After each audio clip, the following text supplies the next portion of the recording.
We live in an era of cars where they're more than a means of transport.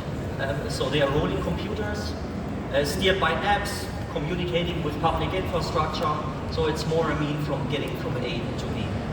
But this technological revolution comes, of course, with a different kind of challenge, I would say. So the vehicle cybersecurity. Imagine an attacker from their desk at home being able to manipulate your car brakes, take over steering, or simply steal your personal data. What once sounded like science fiction is now a very real risk and already happened today. In the next couple of minutes, we're going to explore this a little bit, why the security of software-defined vehicle is so critical, what kind of risks exist here, and how the industry, as well as we as users, can mitigate those risks and protect ourselves. So, from apps to software-defined vehicles to cybersecurity, the new perpetuum mobile requires a continuous improvement and a continuous involvement. That's not a one-time project, which has a start and an end, it's a process. So it's becoming a kind of self-fulfilling prophecy, and we as a society need to decide which path we are going to follow. Is it more the sunny path, or are we going a little bit more into the shadow? And you can see that here also on the conference and at the exhibition, the pace is set by the global digital customer. They have a clear set of expectations, and we are accelerating that also on our side. So a modern vehicle needs to make more than just a drive from A to B. They are expecting connectivity of reliable Wi-Fi hotspots. They want to integrate their smartphone and their apps into their infotainment system. And they want to have a continuously over-the-air update of the latest features of their car, like you know it from your laptop at home. They expect advanced driving assistance systems as a baseline. So features like automatic emergency braking, lane keeping assist, adaptive cruise control are no longer just nice to have. Clients are expecting this. Moreover, modern vehicles should simplify our daily life because we're coming a little bit lazy. This includes features like keyless entry and ignition, remote start via your smartphone app, and personalized settings that adjust automatically for each driver. So in a nutshell, they want a seamless blend of technology, safety, and convenience. To what does that lead? This customer expectation transforms the way how we build cars. This is maybe not for the new startups in the EV sector of the place because they started on the green field, but for legacy companies especially. For decades, the traditional vehicle was built on a distributed architecture, the Lego principle, with over 100 electronic control units. This is a computer more or less, each dedicated to a specific function. When you sum that up, it created more or less a system of 10 million lines of code, spread approximately, depending from the car manufacturer, across 30 software components. However, now we are seeing a dramatic shift. The new architectural parameter used a central computing platform with less and high performance computer systems that bundle software functions for specific in a domain-driven architecture, a Solar architecture. It's covered 100% by software. So vehicle core functions are primarily defined by code. This is a very, very big paradigm shift and continuously being updated. So this change exponentially increases the amount of software in a vehicle to over 500 million lines of code over the years. As vehicles are becoming software driven, they are also become more connected. This connectivity enabled by APIs for the non-techies, this is an application programming interface, allows for third-party apps, seamless navigation and frequent over-the-air updates. This makes it possible.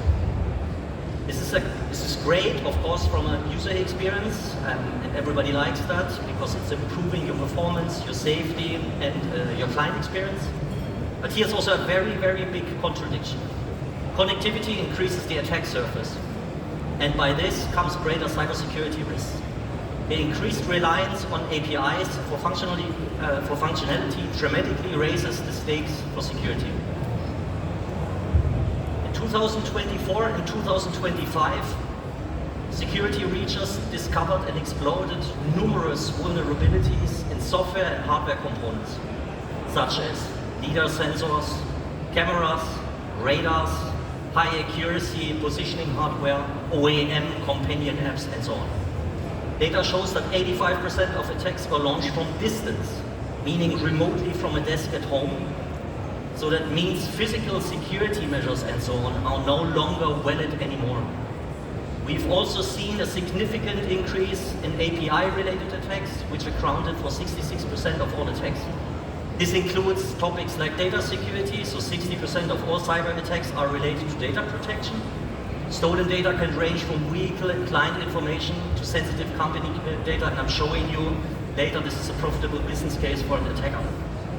Ransomware, this is the big topic which is coming up at the moment. A single ransomware attacks on a mobility platform, as an example, was able to affect millions of vehicles and devices, causing an estimated damage of €1 billion in 3 weeks, and shutting down the operations of 15,000 dealerships in the US. This was a case which happened last year.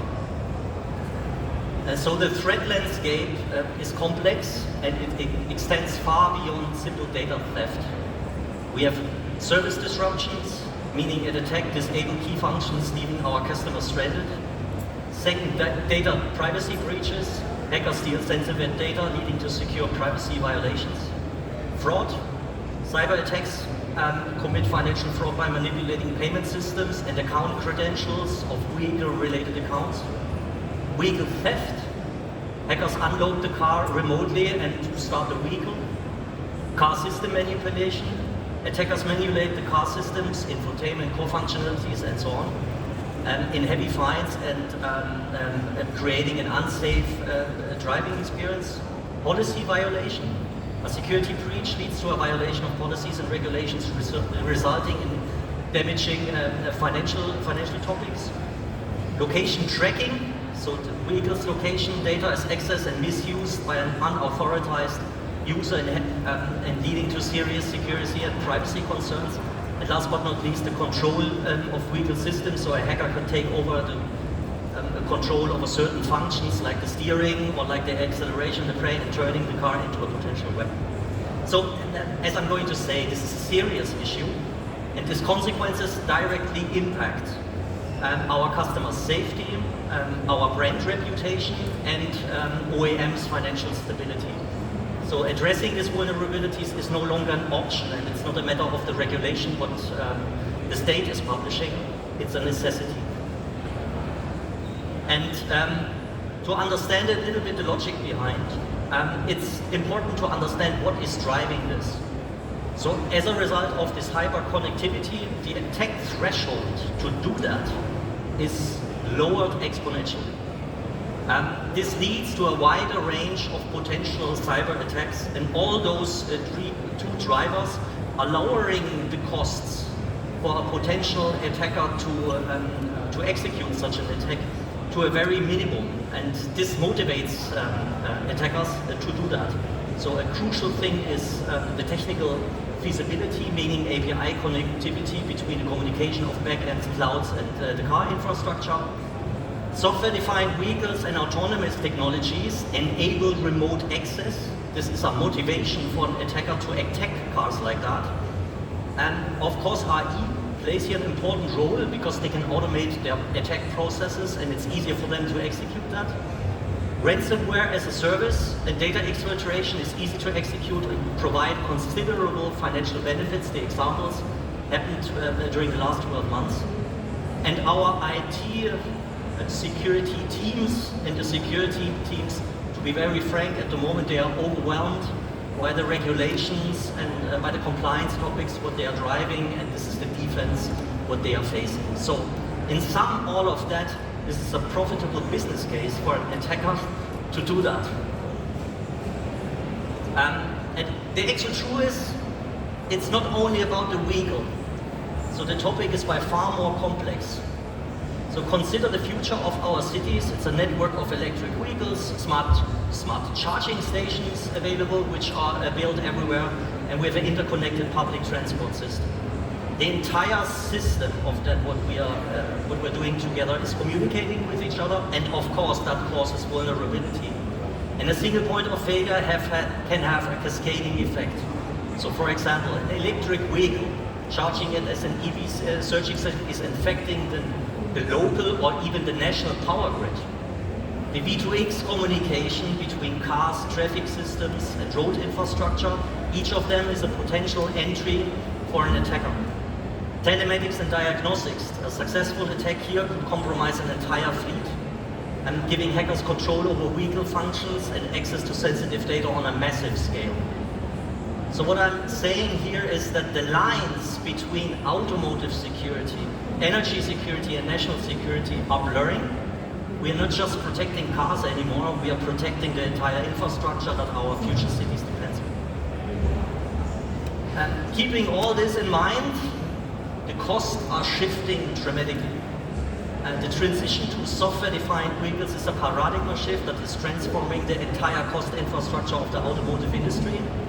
And the truth is, with software-defined vehicles, cybersecurity becomes a critical and continuous investment.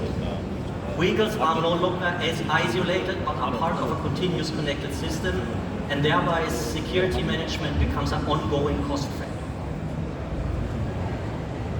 This increasing threat landscape has led to a maturing of security standards and regulations worldwide. We have seen the introduction of new regulations and standards during the last couple of years, meaning the data protection environment, GDPR in the European Union, the UN's R155 and 156 cybersecurity management for IoT and connected vehicles. In October 24, we launched the EU NIS2 directive since October 24, which focuses on the establishing of cybersecurity standards for critical infrastructure. In the US, they updated their NIST cybersecurity framework 2.0, which supports the implementation of a national cybersecurity strategy, and all those measures are a direct response to this increasing threat environment. And it will continue to do so, and that's good, because that is becoming part of our daily lives and a qualitative factor for Toda. Interestingly enough, different countries adopt different measures at various levels, which leads, of course, to a rising complexity from several dimensions. I choose here an example, it's a very fresh one from China. For companies operating in the Chinese market, the Ministry of Industry and Information Technology in China has released 3 new mandatory national standards for intelligent connected vehicles that take in effect on January 1st, 2026. These standards more or less cover first technical requirements for vehicle cyber security, including the test methods. This is a difference, for example, to the European standards. And that mandates OEMs and suppliers to implement a robust cybersecurity management system. Secondly, it covers the technical requirements for software updates over the air. And third, finally, it includes the requirements of automated driving data recording system, meaning ADAS functions must record and store specific operational data. All this serves to investigate accidents and analyze system behavior. Technically, a connected mobility system requires a multi-layered security solution. As I said, it doesn't cover only the ECUs in the car. It must be more or less built on 3 core pillars. So we have the topic of API security, securing the connectivity of the interfaces between the components. Second, cloud. A connected vehicle is continuously connecting to the cloud, meaning we need to secure this second layer to secure the vast exchange of vast amount of data for services like navigation, over-the-air updates and telematics. The securing of cloud infrastructure is very crucial to protecting both vehicle's integrity and the data user privacy. And third, vehicle security in itself, meaning the direct protection of the car's hardware like the ECUs and software by rigorously authenticating external connections. Each of this layer, API, cloud and vehicle, is business critical.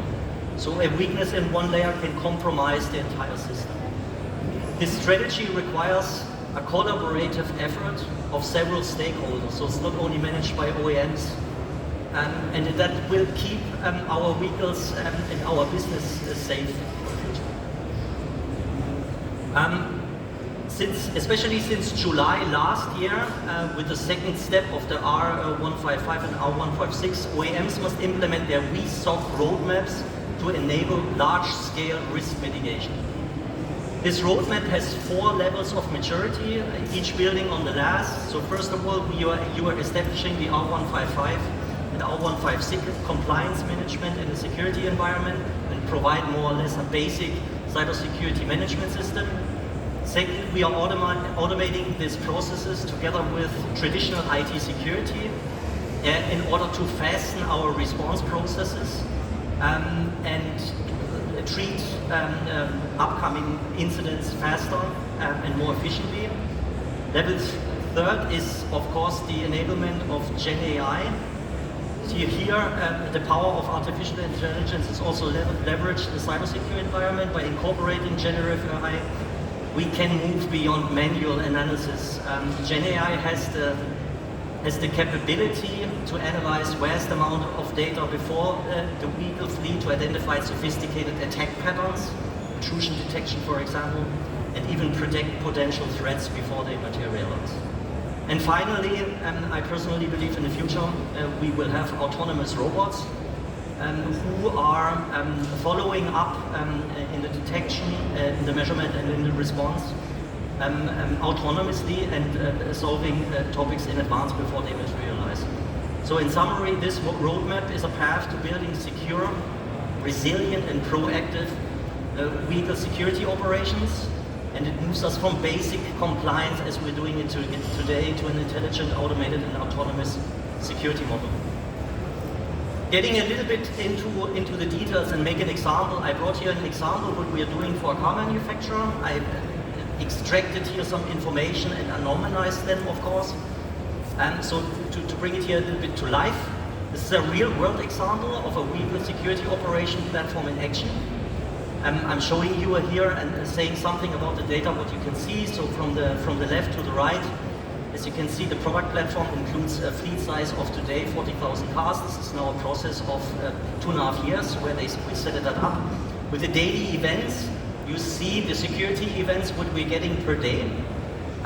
Here the middle ground is the weekend, so when the car is not used, so the car is not more secured, people are just not driving. So during that time, the cars are sending less events to that. And we are monitoring these events on a daily basis. Each spike detected could indicate an attack. A service diagnostic event, for example, when the car is going to a dealership, is considered here as a false positive, but in the beginning we see it here also as a potential threat to that. As you can see, we are receiving here between 900 and 1,000 events per day, except during the weekends. Then our artificial intelligence is prioritizing those cases, and it helps us to triage incoming alerts, ensuring where we focus our activities and our team first. So in summary, this is a testament how we move from reactive to proactive. We're not just waiting for an attack to happen. We are using data, automation, artificial intelligence and real-time visibility to manage our fleet security on a massive scale. To go a little bit into the details, how does a single car look like? This is the actual case, what we're working on. I think the date is the 28th of August 2025. We zoom in here in an individual car profile. This is very crucial for an efficient incident response and protective threat hunting. The spikes, what you see here, is an anonymous behavior, which our system flags for investigation automatically. This includes software crashes. So we are monitoring here how often a software in the car crashes. An unusual high rate of software crashes might be a faulty update. It might be even more alarmingly a denial of service attack. The host error monitoring, we track all the system areas. A high volume of new unexplained errors can be a sign of a compromised system. The process memory usage. So we monitor the memory used by each process in the system. A sudden increase in memory consumption could point to a malicious process or an attempt to overload the system. Suspicious process, so if suspicious processes are started and the system flags automatically any processes that are not part of the standard vehicle operations and the profile, this is very often a sign of malware. And the yield utilization rate, meaning we monitor the data which are being sent to the car and what the car is receiving, especially with a cloud environment. And an unexpected increase in traffic could be a sign of a data exfiltration. So this helps us to create a picture of a vehicle's health and security status, to identify anomalies and respond to potential threats before they escalate. Nevertheless, all those actions capture the core dilemma what we as an industry face. On the SOS side, and I'm repeating myself, we have the user's expectations. For convenience as a user, we want connectivity in our app ecosystem. We want to apply all those digital services across our devices, including also in our cars. And on the other side, we have critical questions which we must answer one day, and I think the time is there. First of all, we need to ask ourselves how much connectivity can we really afford? Every new connection, every new digital service introduces a new vulnerability. We need to find the right balance, delivering features our customers are demanding, or they say they are demanding it, but in reality they doesn't need it, and maintaining a secure environment. Second, and perhaps even a more importantly question, who is responsible and liable for a threat in a multi-connected infrastructure? Is it the car manufacturer, the software developer, the energy provider, the telematics provider, you name it. So as a system becomes more and more complex, the lines of responsibilities get blurred. We need to clearly define these roles to ensure accountability and build trust with our customers. These aren't just technical questions. They are fundamental business and ethical questions, and they will shape the future of this industry. Our ability to answer them effectively will determine our success in the connected age. Thank you very much.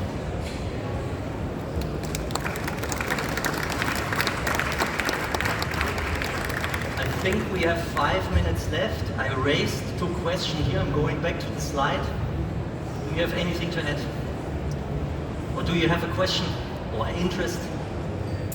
Let's use this 5 minutes.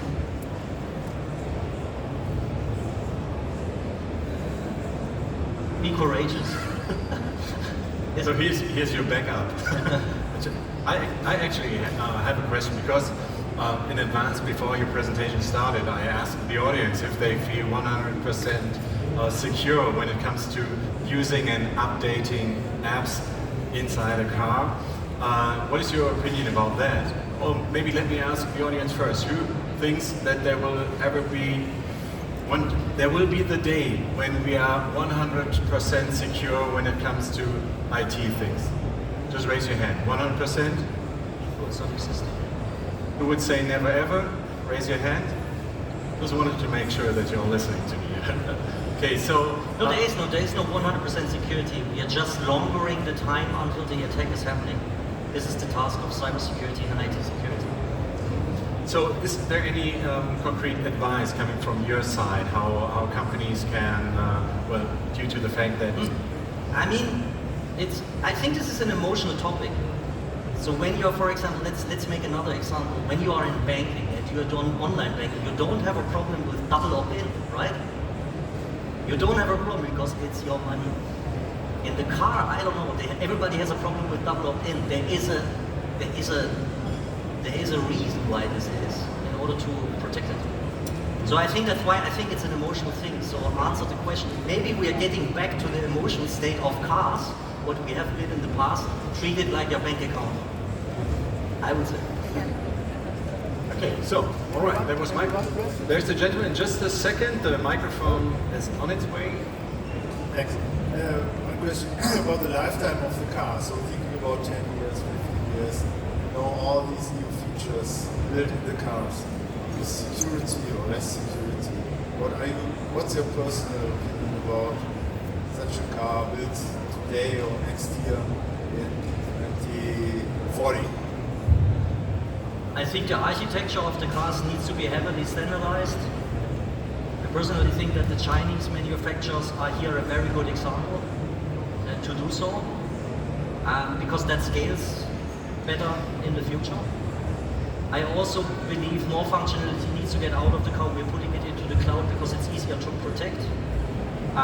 Yeah, this would be my wish. And then the development cycles, especially of the German car manufacturers, needs to be accelerated, I would say. All right, thank you. So that, I mean, that's really interesting. Who's responsible and liable for threats? That's a... Oh, I don't have that answer. That's a very complex. Question. Of course, you can say in German, I don't know whether the English word Verursacherprinzip, but that's very, very difficult to determine in that kind of world. Yeah. At the end, I think it doesn't work that the profit on the one side is generated by certain market players and the costs and the risks are paid by the taxpayer. I think that is not the solution. All right. So, and of course you have the chance to get in touch with Tobias and discuss topics like that. For now, if there's not any additional questions, I'd like to thank you once again for being our guest today, Tobias. Thank you. Thank you for your time on our stage. Well, after a short break, we will